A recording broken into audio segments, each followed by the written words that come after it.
Hormuz జలసంధిపై ఇరాన్కు ఎలాంటి నియంత్రణ లేదని అమెరికా స్పష్టం చేసింది.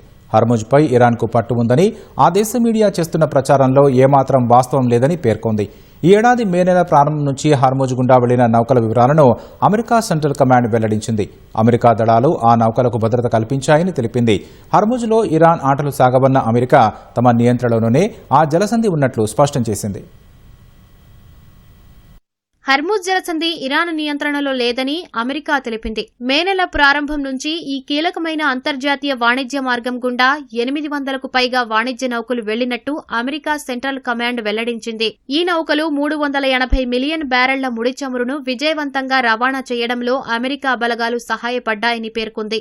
ఈ మేరకు ఎక్స్లో అమెరికా సెంట్రల్ కమాండ్ ఓ పోస్టు చేసింది. హర్ముజ్లో ఇరాన్ నియంత్రణ ఉన్నట్టు ఇంతకు ముందు ఇరాన్ మీడియా చేసిన ప్రచారంలో ఎలాంటి వాస్తవం లేదని తెలిపింది. వాణిజ్య నౌకలు ఎలాంటి అడ్డంకులు లేకుండా సురక్షితంగా ప్రయాణించేలా తమ దళాలు భద్రత కల్పిస్తూనే ఉంటాయని స్పష్టం చేసింది. ఇటీవల ఒమన్ కారిడార్ మీదుగా వెళుతున్న కొన్ని నౌకలను ఇరాన్ వెనక్కి పంపించి తాము నిర్దేశించిన రూట్లలోనే ప్రయాణించాలని ఆదేశించినట్లు వార్తలు వచ్చిన నేపథ్యంలో అమెరికా ఈ మేరకు స్పష్టతనిచ్చింది. హర్ముజ్ జలసంధిలో నౌకల రవాణా సామర్థ్యం యుద్ధానికి ముందున్న స్థాయితో పోలిస్తే ప్రస్తుతం 50% చేరుకుందని ఇరాన్ మీడియా వెల్లడించింది. గత 2 వారాలుగా ఈ జలసంధిని క్రమంగా తిరిగి తెరుస్తున్నట్టు ఐఆర్జీసీ ప్రకటించిందని పేర్కొంది. హర్ముజ్ నుంచి ప్రయాణించే నౌకలు తమ భద్రతా నియమాలను పాటించడంతో పాటు ఐఆర్జీసీ నావికాదళం నుంచి ముందస్తు అనుమతి తీసుకోవాలని ఇరాన్ స్పష్టం చేసింది. మరోవైపు హర్ముజ్ మార్గంలో నౌకాయాన భద్రతా ముప్పు ఇంకా తీవ్రస్థాయిలోనే ఉందని అమెరికా నేతృత్వంలోని joint maritime information centre JMIC, Britain కు చెందిన యూకే ఎంటీఓ సంస్థలు హెచ్చరించాయి.